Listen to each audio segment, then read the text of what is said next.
sebuah perubahan, satu, jaga idealisme kalian. Ya, apapun kalian 20 tahun, 30 tahun ke depan ditentukan hari ini.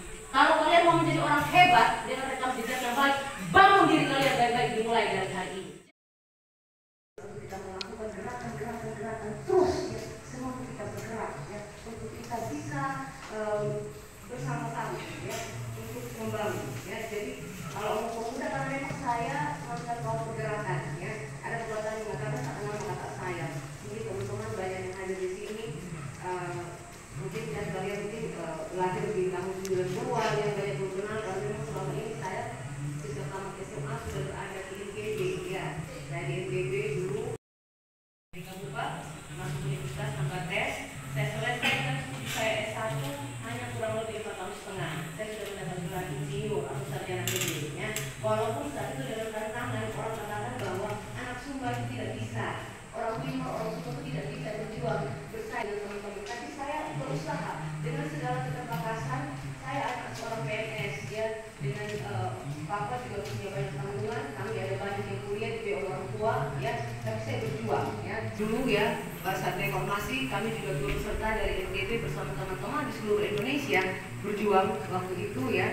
Saya juga aktif di GMKI, saya lembaga ketua cabang. Tapi saya bersyukur saya pernah mendapat kesempatan berproses, ya. Ketika itu saya aktif di berbagai organisasi kemahasiswaan, pemuda, perempuan, organisasi usaha yang di Kadin NTB. Saya berjuang kota, saya belajar ketika itu. Karena ketika saya masih muda, disitulah kesempatan saya belajar, ya. Jadi teman-teman, ini rekam jejak saya. Saya ini orang Sumba asli, ya. Mama saya dari Pala, orang Pala. Papa saya dari Tanah Riu, Pak Bisu Widelengo. Kalau mungkin ada orang Widelengo sini, ya, kita bersaudara. Saya orang Sumba asli, ya, teman-teman sekalian. Jadi mungkin ini rekam jejak saya sedikit, ya. Saya mau sampaikan kepada kawan-kawan biar menjadi motivasi. Kami pernah berpikir bahwa pernah menjadi anak-anak, pernah menjadi remaja, pernah menjadi pemuda seperti kalian yang hadir hari ini, ya.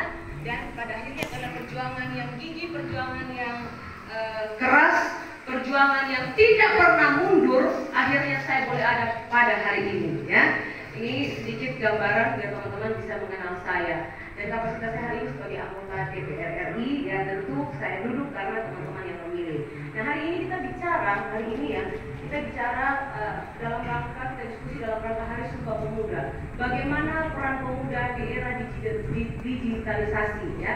Tadi Kakak Yunus sudah memaparkan dengan begitu proper data terkait perkembangan digital yang ada hari ini, ya. Nah, hari ini kalau saya minta maaf saya tidak memberikan materi, ya. Maksudnya saya tidak kasih ada materi karena memang bahwa kalau kita bicara peran pemuda, ya, sejarah sudah mencatat, ya, bahwa kehadiran pemuda itu memberikan kontribusi yang besar bagi bangsa ini, ya. 28 Oktober Hari Sumpah Pemuda itu catatan sejarah paling besar, ya, bahwa pemuda menunjukkan eksistensinya sebagai seorang pemuda mampu berkontribusi untuk bangsa ini. Ini sejarah sudah mencatat, ya, bagaimana eksistensi dari semangat pemuda. Oleh karena itu tempat hari ini kita merefleksi bagaimana perjuangan pemuda. Semoga hari ini bisa memberikan spirit baru bagi teman-teman pemuda, ya. Bagaimana kalian berada di mana saja, berperan sebagai apa saja, kalian punya kontribusi untuk bangsa ini, kontribusi untuk NTT, kontribusi untuk Sumba. Nah, teman-teman sekalian, kita tahu bahwa sejarah sudah mencatat peran pemuda, dan pemuda itu sangat revolusioner, ya. Pemuda itu memang ditandai dengan jiwa yang semangat, berkobar-kobar. Kalau dia tenang, adem ayem, tanpa gerakan, tanpa dinamika, itu namanya orang tua, ya. Saya juga menjadi catatan, mohon maaf tadi ketika menyanyi lagu Indonesia Raya, ya, maaf, saya tidak dalam rangka untuk apa ya, itu harus lebih semangat, ya. Indonesia tanah airku, tanah tumpah. Tidak bisa begitu. Indonesia tanah airku, tanah tumpah darahku. Jadi harus menunjukkan kita punya semangat revolusioner. Ada semangat yang membara dalam kehidupan kita, dalam jiwa seorang pemuda, ya. Nah, generasi muda, pemuda itu ditandai dengan semangat revolusioner, semangat mau berubah, ya, semangat untuk bergerak maju, semangat untuk berkembang. Istilahnya begini, ya, melihat sesuatu yang tidak beres, pemuda itu merasa terganggu, ya. Kita melihat sesuatu aduh gak bisa, kayaknya mengganggu hati kita, mengganggu nurani kita, membuat kita tidak diam. Kita harus bergerak. Apa yang saya mau lakukan sebagai seorang pemuda? Apa yang saya mau perbuat? Saya bukan hanya menjadi penonton atau saya menjadi pelengkap ketika saya berada dalam satu komunitas atau dalam sebuah perkumpulan. Itu pemuda. Pemuda itu tidak bisa. Kalau Rasulullah bilang patoko, ya, patoko. Apa menjadi terserah? Patoko tidak bisa. Pemuda harus mengambil peran. Ya. Pemuda itu harus melakukan pergerakan. Dia harus melihat ketidaknyamanan, melihat ketidakadilan, melihat sesuatu yang kurang. Memang pemuda itu harus bergerak, ya. Jadi pemuda itu identik dengan satu kelompok revolusioner, kelompok yang melakukan sebuah perubahan, ya, dan akan melakukan sebuah perubahan.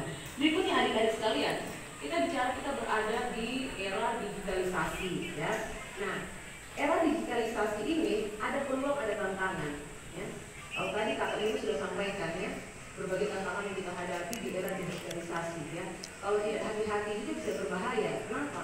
Karena dunia dalam genggaman, ya. Handphone ini semua bisa ada di sini, ya. Idealisme. Nah, ini kalau kita bicara idealisme, terkadang, ya, bicara idealisme itu saya kalau bicara idealisme memang saya sangat suka, ya. Kadang-kadang kita itu, ya, idealisme kita tuh mampu dibayar dengan uang, ya, mampu dibeli dengan tawaran-tawaran tertentu. Jadi ketika kita kalau duduk diskusi, teman-teman berjuang berteriak, boleh berteriak, ngomong seolah-olah paling pintar, paling bersih, paling benar. Tapi ketika sudah dirayu dengan seberapa uang, sudah dirayu dengan sebuah iming-iming, mulai berubah, terganggu, goyang sudah. Akhirnya idealisme yang sedang diperjuangkan, yang sedang dipertahankan, sudah tidak bisa. Nah, ini yang saya mau kepada generasi muda yang ada hari ini. Bagaimana kalian mempertahankan idealisme kalian, ya, membangun diri kalian sampai hari ini, membangun kapasitas kalian, membangun kalian punya jati diri sampai hari ini, itu tidak senilai dengan uang yang dibayar oleh kelompok-kelompok tertentu. Jadi kalau kalian katakan kalian tahu pergerakan, kalian adalah pemuda yang mau memberikan sebuah perubahan, satu, jaga idealisme kalian, ya. Mau dibayar apapun, oh enggak, saya tidak mau dibayar, lu tidak bisa bayar saya, ya. Jadi adik-adik sekalian, saya mau kasih tahu, mungkin beberapa waktu yang lalu banyak yang bicara hoax tentang saya, ya. Apalagi saya mantan istri bupati, ya. Saya dibilang bermain proyek dan lain sebagainya. Saya bilang silakan kalian cek, tidak pernah satupun proyek saya bermain di Kabupaten Sumba Barat Daya, ya. Saya kasih tahu. Karena apa? Saya ini aktivis, ya. Saya pernah mengkritik pemimpin-pemimpin yang ada di NTB dulu, baik gubernur, wali kota. Saya bersama kawan-kawan, kita melakukan seruan moral terhadap bagaimana melakukan penyelenggaraan pemerintah yang baik dan tidak korup hari itu.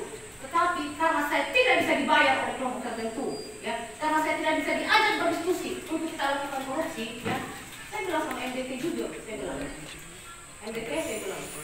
kalau kamu mau dibayar oleh kelompok tertentu untuk melakukan sesuatu, markup mulai dari harga satuan, cabut ke Garuda, saya bilang. Garuda diperjuangkan oleh rakyat bersama-sama untuk kita lakukan kemajuan, bukan untuk kita melakukan kepentingan kita di dalam. Saya katakan silakan ya Pak MDT, ya, karena saya tidak bisa dibayar oleh kelompok tertentu. Akhirnya mulai isu banyak berkembang bahwa saya bermain proyek, saya turut serta begini. Memang tidak gampang adik-adik sekalian, ya. Ketika kita berhadapan, apalagi seorang perempuan, rasanya mau mundur dari perjuangan. Tapi saya katakan tidak, ya. Saya tidak akan pernah mundur dari perjuangan. Saya akan terus melakukan perjuangan. Untuk apa? Untuk rakyat. Dan saya masih punya idealisme yang saya pertahankan, ya. Ketika itu saya maju caleg, banyak yang buat hoax, disikat di media sosial. Satu hari kalau orang minum obat hanya 3 kali, tapi saya 10 kali orang sikat. Bahkan dengan foto-foto yang parah. Di atas foto saya di bawah, mama ditelanjangi, ya, dengan segala macam. Hanya ini untuk saya mundur, ya, tidak berjuang untuk rakyat. Saya bilang tidak. Maaf, Anda salah, ya, Anda salah. Saya bilang periksa Anda jantung Anda baik-baik. Jangan sampai Anda yang terpaksa dibandingkan saya. Kenapa adik-adik sekalian? Karena memang saya sudah berpikir sejak saya masih muda, saya mau berjuang untuk rakyat. Makanya ketika saya menjadi seorang mahasiswa, saya menjaga track record saya. Ya. Kenapa? Rekam jejak kita itu, ya, akan terbaca mau berapa puluh tahun ke depan. Makanya saya bilang kalian hari ini, siapapun kalian 20 tahun, 30 tahun ke depan ditentukan hari ini. Kalau kalian mau menjadi orang hebat dengan rekam jejak yang baik, bangun diri kalian baik-baik dimulai dari hari ini. Jangan tunggu nanti, ya. Bangun idealisme kalian dimulai dari sekarang. zaman digitalisasi, mohon maaf, jejak digital kita tidak akan pernah hilang. Ya. Apapun yang kita pernah lakukan, statement apapun yang kita pernah buat, apapun semuanya sudah terekam di dalam Facebook, medsos dan lain sebagainya.